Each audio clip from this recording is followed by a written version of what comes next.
Hey everybody, now fall is here and it's getting a little cooler, so no better time to get back into gaming. Now, Halloween is also right around the corner, and there's nothing better than horror-themed games. So here's a little compilation of my favorite games to play for Halloween. Now, as it's Halloween time, everyone loves watching scary movies, or at least I know me and my friends do, but sometimes we have a hard time deciding just which one to watch, right? Now, what if the movie could pick itself for you? And what if you didn't know what movie that was or what type it was going to be until halfway through? Now, this, Betrayal at House on the Hill, is the board game equivalent of that situation.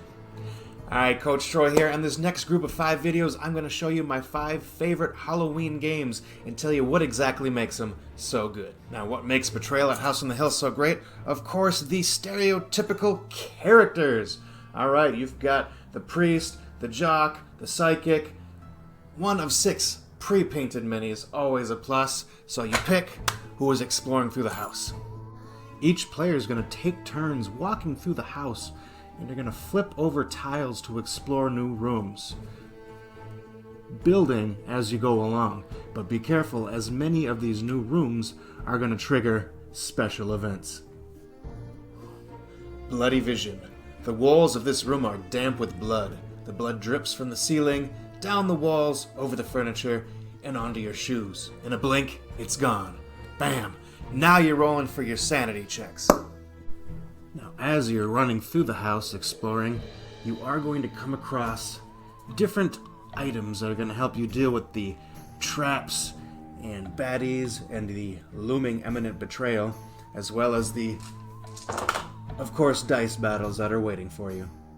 And of course, you've got all the necessary items, from the very specific straight out of Hellraiser puzzle box to the item that's made a cameo in everything from Friday the 13th to The Evil Dead, an axe!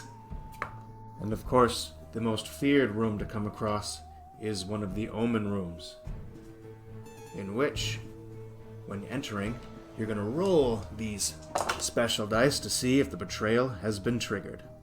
And based on that room and Omen, our betrayer has been discovered, much to their surprise as well as everyone else's. At this time, everyone takes either the Secrets of Survival or the Traitor's Tomb and goes their separate ways, which is always a perfect time for a bathroom break and to refresh those drinks. Very key. Time to sacrifice my friends to a vampire lord in exchange for eternal life. Cheers! And this is where the game really shines. There are 50 different things that could happen, 50 different scenarios.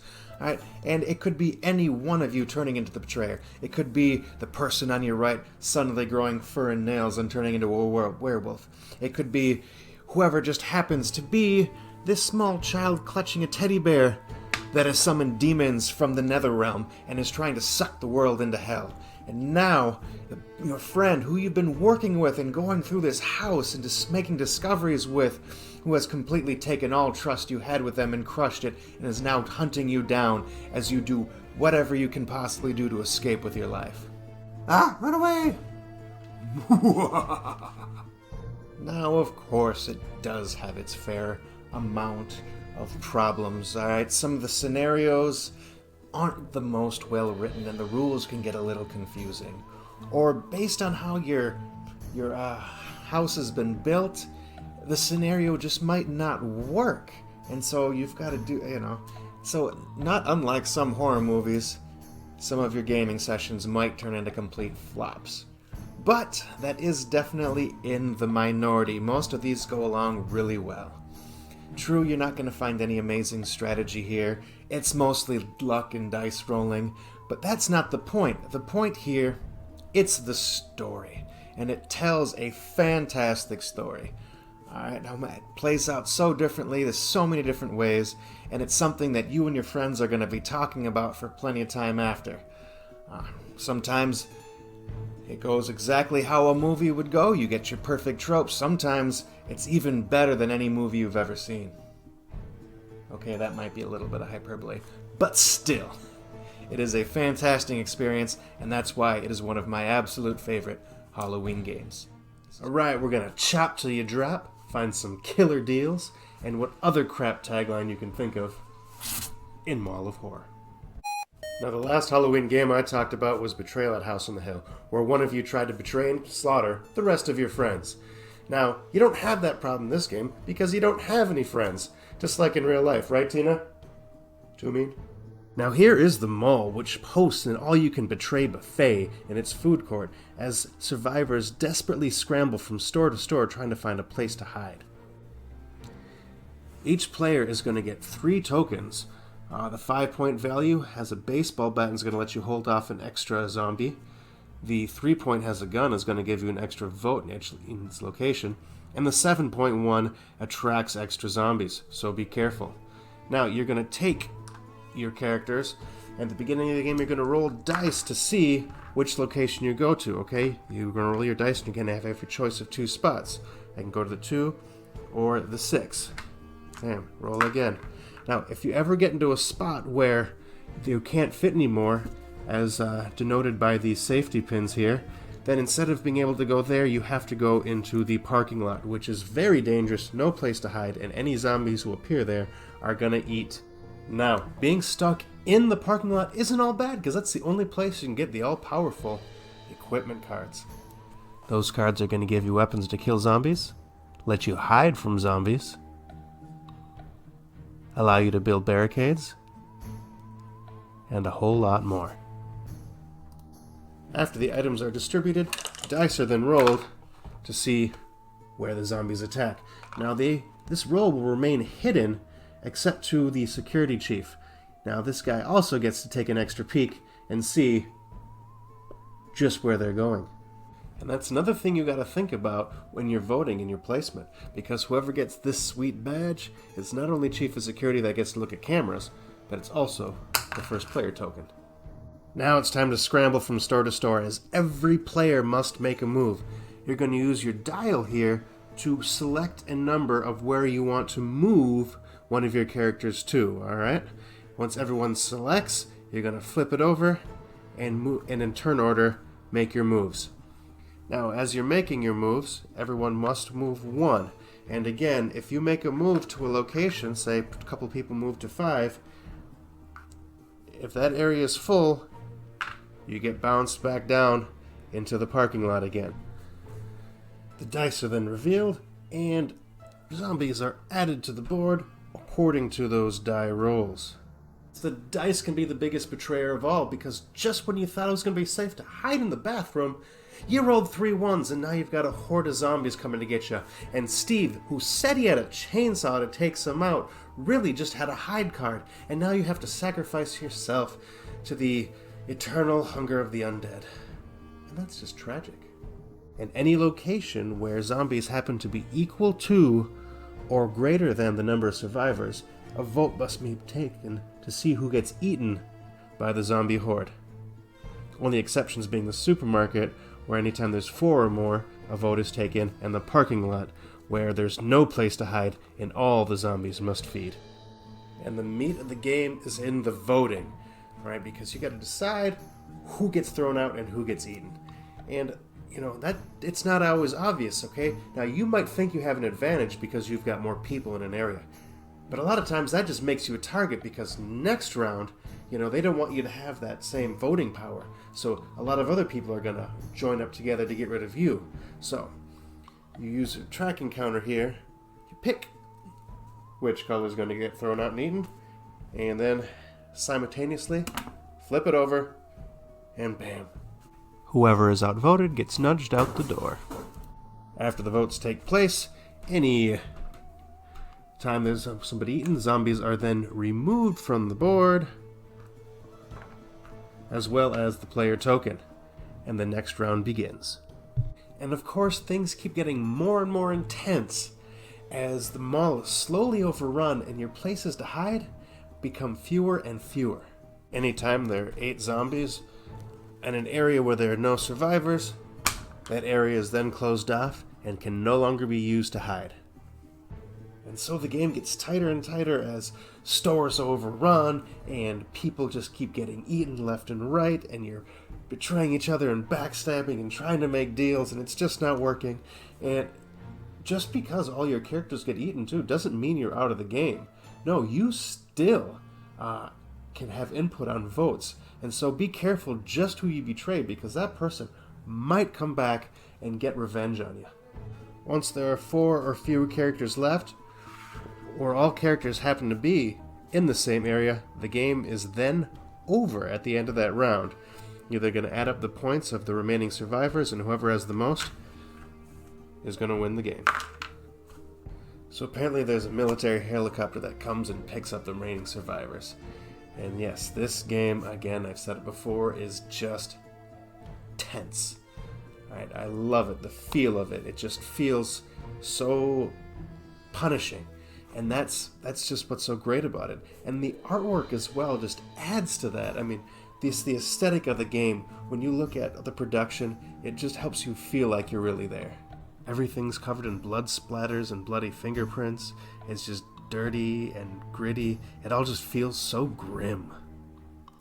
Yeah, the game isn't perfect. I mean, some people are not going to like the fact that the dice screw with what would otherwise be just a pure negotiation game. Other things haven't aged well, like the homies and the rednecks look a little stereotypical, and the fact that too many screaming women in one area is going to attract more zombies, that doesn't age particularly well. Plus, there's the fact that the equipment cards don't say what they do, and the rulebook is a monster in itself to get through. And despite all those problems, though, it's still one of my absolute favorite games to play around Halloween. The runtime of about 45 minutes to an hour. It's long enough to get invested in it, but not too long, so the fact that Steve has stabbed you in the back for the 5th time tonight isn't gonna ruin the evening for you. You're still gonna have a lot of fun, and you're still gonna enjoy it. Like I said, if you like games where you're not sure who to trust, and that's always weighing on your mind, and there's that constant tension and the constant fear of being overrun, this is a great game. I highly recommend it if you can find it. There's also, of course, City of Horror, but I feel that adds just too much to the game, where this is just a more simplified, streamlined version of it. City of Horror is going to have some other things, and I don't know. Personally, I prefer this one. I suggest if you can find it, check it out, give it a shot.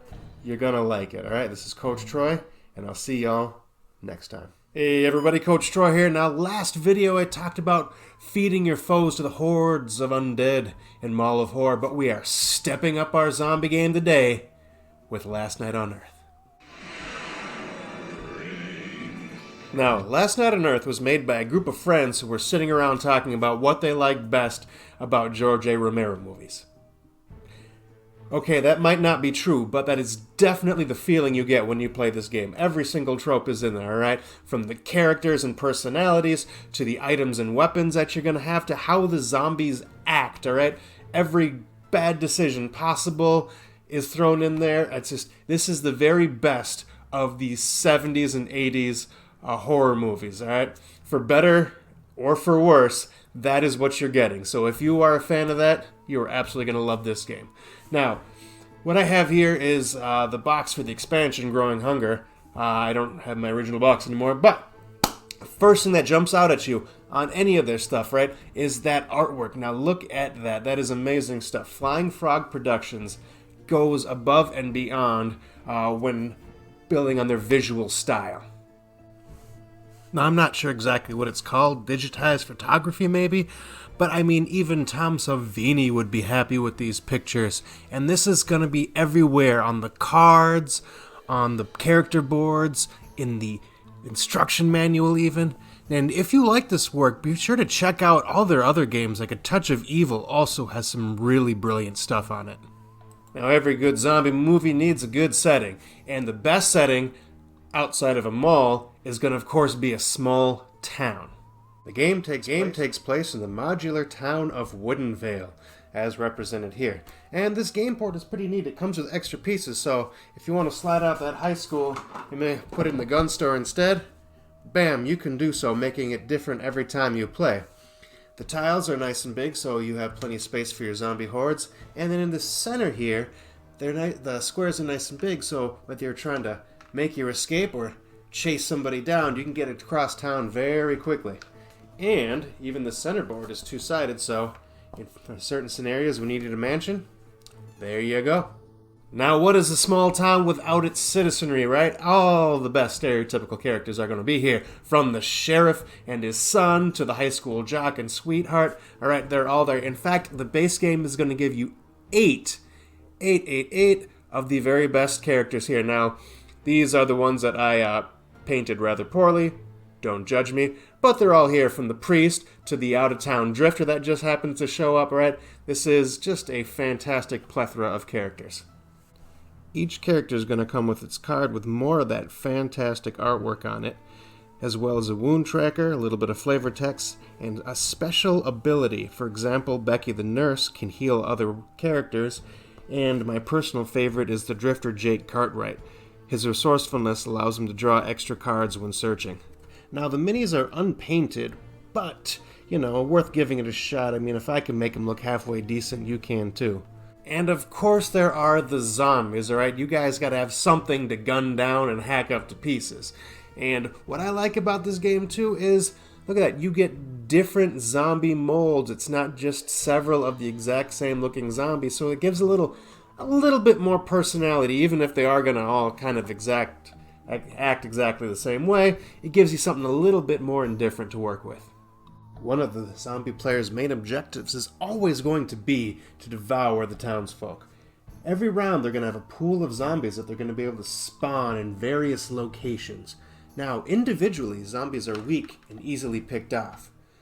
But if you're ever able to get a horde together and surround one of the unsuspecting townsfolk using the very dangerous and unpredictable attack method of, well, dice, of course, you are able to overwhelm victims, taking them out and turning them into one of your own. And of course, your zombie movie's got to have a little bit of a plot, so you're not just battling and hacking off zombies' heads, even though you could do that if you want to pick the die zombies die scenario. There's also, of course, the defend the manor house, and my personal favorite, because it seems to make the most sense, is escape in the truck. Now each scenario is going to have a different objective, as well as, of course, different win and loss conditions. And don't take too long at it, because there's also a certain amount of turns you gotta finish it by before the town is completely overrun by the undead. And in any good zombie movie, of course, you're going to have different plot twists and problems for your heroes to overcome. And that's where you get these decks of cards. You're going to have a zombie deck, if you can see that with that reflection, and a hero deck, all right? Both sporting very, very different decks of cards. Are going to have different weapons and situations and problems that are going to arise and change the game in fun and special ways. And each of these two decks is going to have its own personality that really adds to the game. The hero deck is going to have a lot of different weapons and items that are going to help you out with scenarios, as well as townsfolk that give you various bonuses. In the zombie deck, in addition to those damage bonuses, you'll be able to trip up and lock doors on living players, not to mention make them bicker and argue amongst themselves, or make one pointlessly sacrifice himself trying to be a hero. And that is really the heart of this game, all the different storytelling devices that you have, from the different scenarios and plots that you're going through, to the cards that are going to throw just a wrench in that and switch things around, to the characters and all the different personalities that you're going to have in there. You're playing a game, sure, but you're also creating a movie. You're telling a story, and that's what this game brings, and I absolutely love it for that. This might not be your cup of tea if you're not a fan of horror movies. I did play this once with a couple of people who had never even seen Night of the Living Dead, and yeah, it didn't go over as well. But if you are the kind of people who want to hang out on Halloween and watch scary movies, that is it. You're making your own movie here. It is fantastic, and that is why this is one of my absolute favorite Halloween games. This is Coach Troy, and I'll see you next time.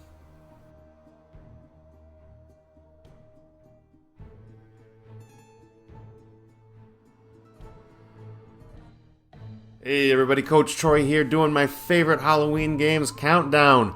Now this next one on the list might test your sanity. Number 2 is going to be Mansions of Madness. Now in Mansions of Madness, you and a group of friends will take the role of different investigators. Some paranormal event has happened and you will of course investigate. In this game, there are many different scenarios of various difficulties, lengths, locations, objectives, and it is driven by an app that's going to narrate the story, the adventure as it unfolds. What makes this game so great is many, many different things. Let's start off with those investigators. You take the role of unique investigators, as the app guides you through each scenario, whether it be in a mysterious mansion or a small port town. Now, I really like how each of the investigators has different strengths and weaknesses, special abilities, and of course a little bit of backstory to give a little more flavor, adding to that story. Of course, you can't have investigators without monsters to battle with, right? Conspirators, cultists, and otherworldly creatures are only some of the dangers you'll face during your investigations. Now, I am a fan of the molds and the monsters here, but I know a lot of people aren't. I think they look nice. Painting, if you like painting, hey, go for it. Lots of plastic to do that with. But I will agree with everyone on how crappy these bases are, right? They don't hold well, they don't sit in them. They're kind of garbage. So, if you don't want to deal with any of that, you can always use the cardboard cutouts, and those work perfectly for the monsters. Alright, now moving on, let's take a look at where exactly this is going to take place.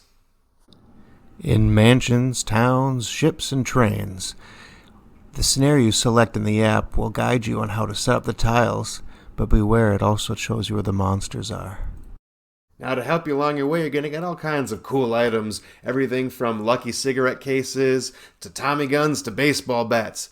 And for those investigators that prefer to use their brains over their brawn, you're going to get cool things like spectral razor spells and shrivel spells, all kinds of fun ways to dispatch monsters. This is madness! Now, a cool aspect I like about the game is when you're taking damage, you don't just die when you run out of health. Instead, you're going to get some kind of debilitating injury first, so it's going to affect your speed maybe, or how you battle. You're going to get some kind of effect that's going to slow you down in some way, but you still have the chance to continue, but of course it's going to be a lot more difficult. Same thing with your sanity. If that goes all the way down, you become insane, and that could mean many, many different things.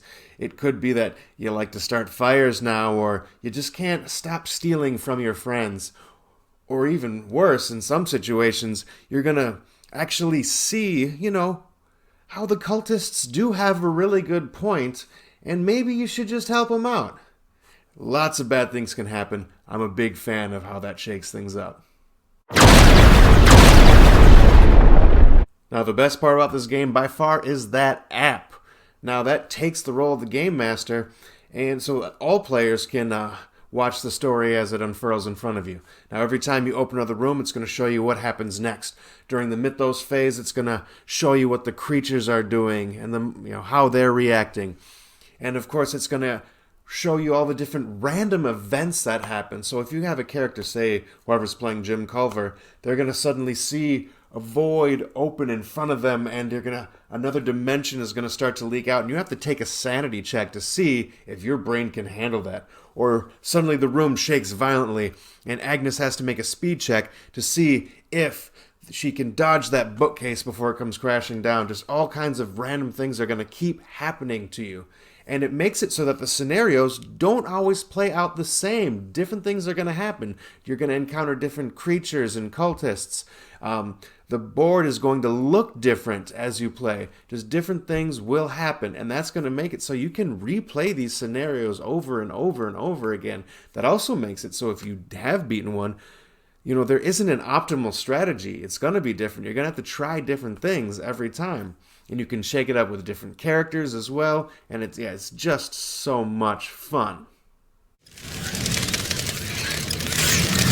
Now, there are sure plenty of problems with this game. Like I said earlier, some people don't like the creature molds. That's fair. The games are long. Whatever they say, they're lying to you. It's gonna be longer. And this game is so difficult.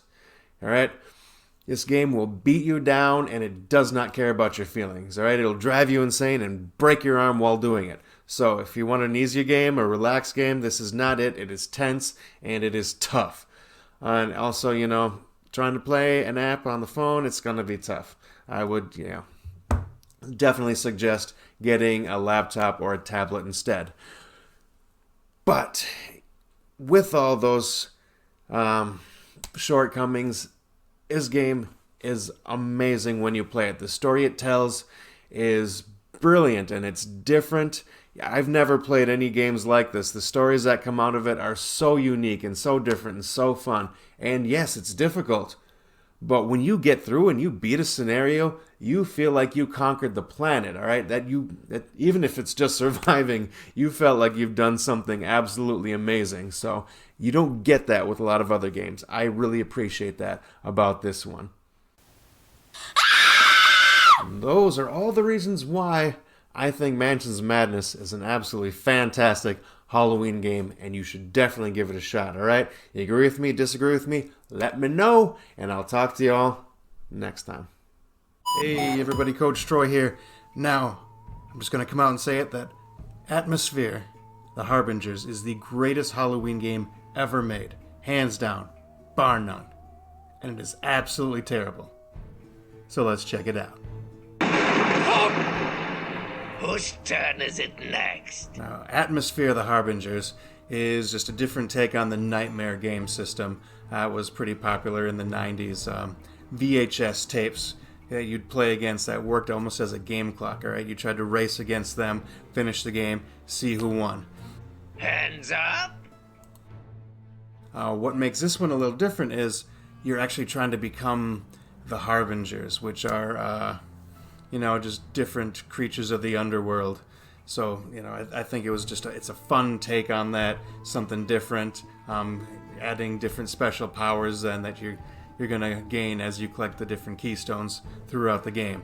And what I really like about them is a lot of them are based off of just different folklore characters.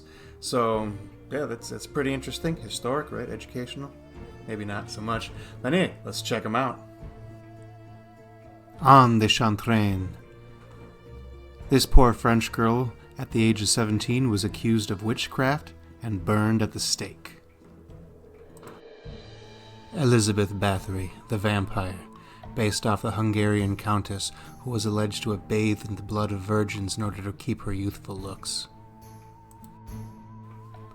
Gévaudan, the werewolf, based off the beast of Gévaudan, who in the 1760s claimed over 100 victims in south-central France.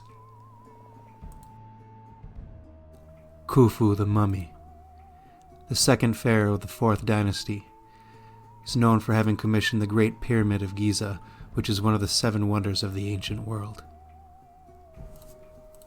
Baron Samedi, the zombie, from Haitian voodoo lore, who was responsible for leading the souls of the freshly buried in the land of the dead. Helen, the poltergeist, the only original character in the game, but appears to be influenced by the movies Poltergeist and The Exorcist. Now, if you fail to become one of these Harbingers within the first 10 minutes of the game, you get stuck being a Soul Ranger, and that is absolutely nothing to be proud of. They don't have nearly the same abilities. They get stuck in the sewers until the gatekeeper releases them. Anyway, just hampers. It's almost impossible to win the game as a Soul Ranger. The best you can hope to do is just really annoy everyone else and make sure that nobody wins the game. You are banished. Now the game, to me, it looks fantastic. The name Atmosfear is really what this game is all about. I mean, if you look at the board, the design, the pieces, everything, it just sparks this Halloween feel, which I really enjoy. With glow-in-the-dark pieces, thick plastic keystones, and a modular board, this game looks amazing as you see all 6 provinces of the Harbingers. And of course, this game is best if you add touches to your own atmosphere. I like to string orange lights or purple lights around, just set up candles, everything, just get that mood, that feel, that just really makes this game pop. Alright, so when you're playing this game, just go all out with it. You got to add every little thing you can, and it just feeds into it so well. I need a good laugh. Now, I know all you younger viewers are thinking, what is a VHS? How do you even play that? Who has a VHS player? Alright, truth is, though, you don't even need a VHS player anymore with the wonders of YouTube and modern technology, alright, I can get this game, I can post it up here on my phone, play it, and broadcast that straight to my TV. Boom. Done. Now I'm playing the game. Don't gotta worry about ancient technology. Problem solved. Time for some anarchy.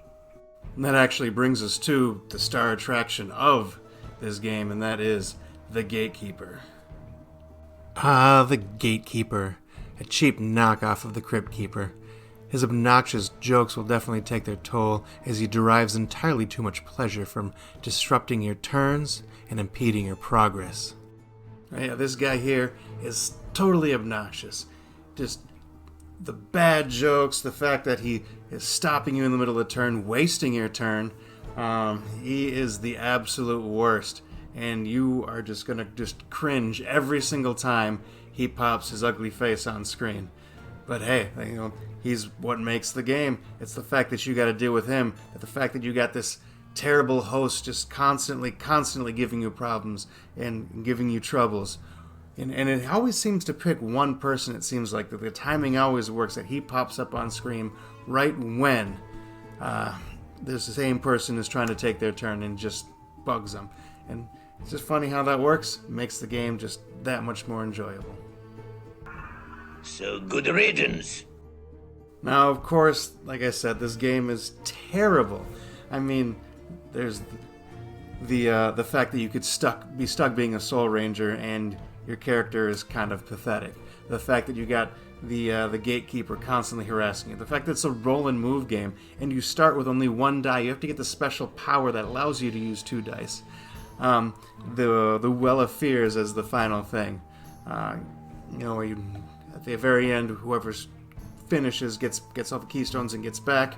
The fact that you have to pull out a fear. Is it yours or somebody else's? And that's how you win the game. It almost seems a little bit anticlimactic. But to say, lots of problems. The game isn't great. It's a game you really only play once a year. That's it. You never want to play it more than once a year.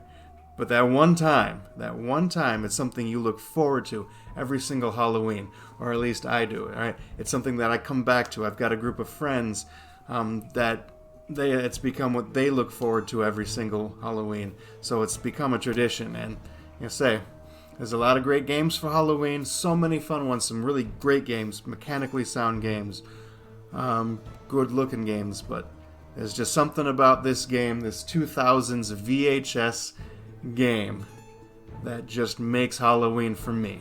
Alright, so that's my favorite game. Hope you enjoy this series of videos. Let me know what you think. What was your favorite Halloween game? What do you guys like best? Alright? Anyway, happy Halloween. Enjoy yourselves, and I'll see y'all next time.